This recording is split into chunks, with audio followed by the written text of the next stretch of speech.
नमस्ते। मैं मूलीबेन ब्रह्म क्षत्रिय आपके अपने चैनल मूलीबेन मीडिया नेटवर्क में आप सबका स्वागत करती हूँ। आपने इस चैनल को अभी तक सब्सक्राइब नहीं किया है तो अवश्य ही कर दीजिए। आज हम हमारे देश के खत्रियों के प्रकार की चर्चा करेंगे।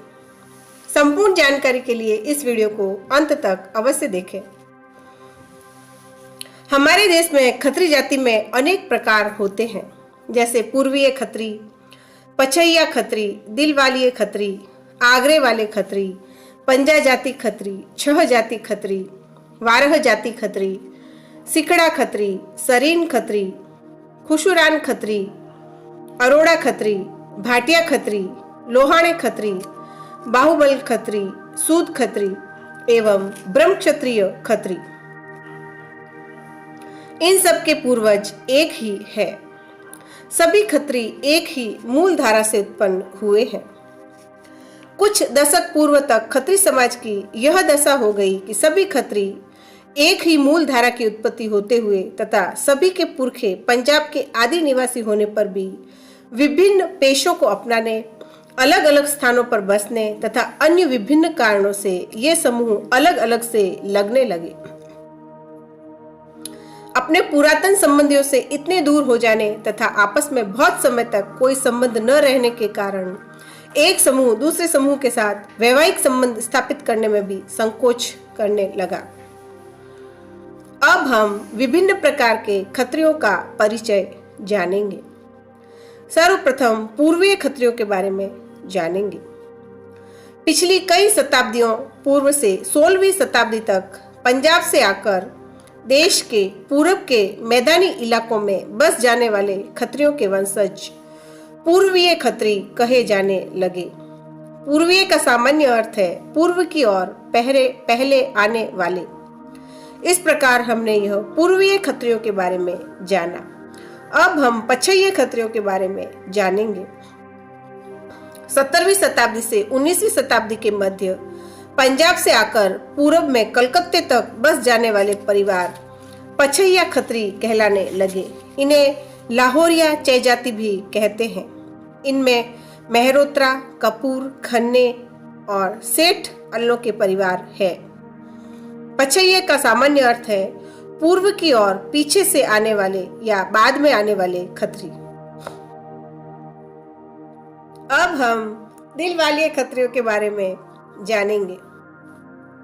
कुछ लोगों का कथन है कि सभी प्रांतों से आकर दिल्ली में बस जाने के कारण यह परिवार दिल वाली खत्री कहलाए, परंतु विद्वानों का मत है कि प्राचीन सीमा प्रांत में एक दिलवाल नामक स्थान था। वहां के निवासी खत्री परिवार ही दिल वाली खत्री कहलाते हैं। इनमें 7 अल्ले सम्मिलित है: मेहरा, कपूर, सेठ, टंडन, कक्कड़, सेठ कक्कड़ और महेंद्र। अब हम आगरावाल खत्री के बारे में जानेंगे। यह भी 6 जाति खत्री है और इनमें भी 2.5 गढ़ 4 गढ़ होते हैं।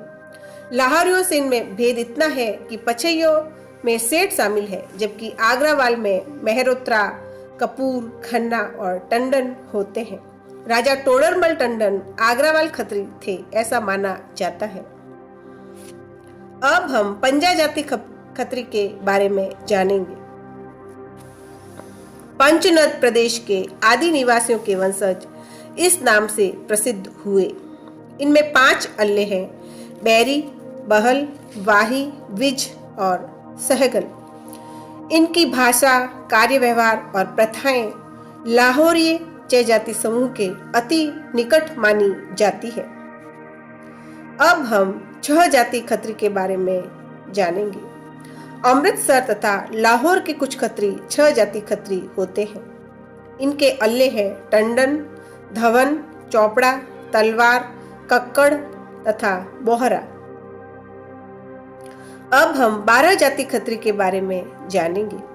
12 जाति खत्रियों में टंडन, तलवार, धवन, कक्कड़, महेंद्र, बहल, विज, चौपड़ा, सहगल, बोहरा, बधावन तथा सूर अल्ले होते हैं। अब हम सिकड़ा खत्रियों के बारे में जानेंगे। जिन परिवारों ने गुरु नानक जी व गुरु गोविंद सिंह जी का सिख धर्म स्वीकार कर लिया वे सभी सिकड़ा खत्री कहलाए। अब हम सरीन खत्री के बारे में जानेंगे।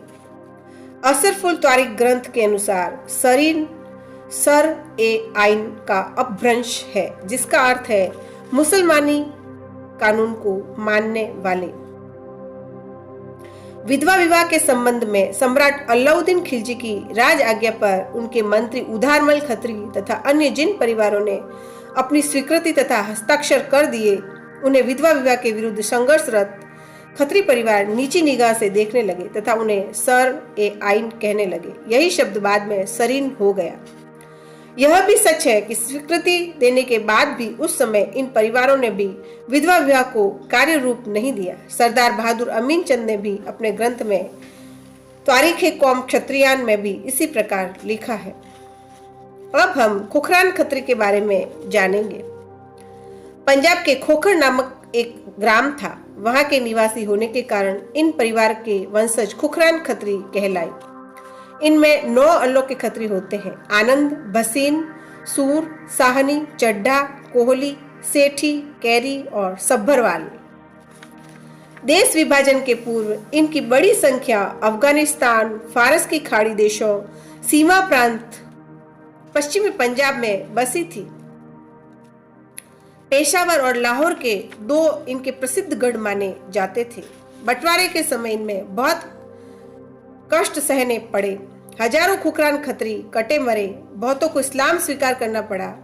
आज भी मुसलमान कबाइली अफरीदियों में अब्दुल रज़ाक साहनी, अब्दुल रहमान कोहली, सुलेमान चड्ढा आदि नाम मिलते हैं। मुस्लिम प्रदेशों में रहने और निकट संपर्क के कारण इनकी पोशाक और रहन सहन यहाँ से भिन्न भले ही हो, परंतु हिंदुत्व की भावना इन परिवारों में कूट कूट कर भरी है। इस प्रकार हमने यह खुखरान खत्री के बारे में जाना। अब हम अरोड़ा खत्री के बारे में जानेंगे। पंजाब में बसे खत्रियों की यह एक शाखा है। पंजाब से उखड़ने पर जो खत्री सिंधु में बस गए और उन्होंने वहां अपना राज्य स्थापित किया, उन्हीं में से एक राजा थे। उनके अपने राज्य काल में सिंध नदी के तट पर एक नगर बसाया, जिसका नाम उन्होंने अरोड़ा या अरोड़ रखा। उसकी राजधानी अरोड़ थी। इनके वंशज अरोड़ नामक स्थान के निवासी होने के कारण अरोड़ वंशी या अरोड़ा कहलाए। खत्रियों और अरोड़ों में सामाजिक सामान्यताएं बहुत अधिक है और वे एक समान संस्कारों का पालन भी करते हैं।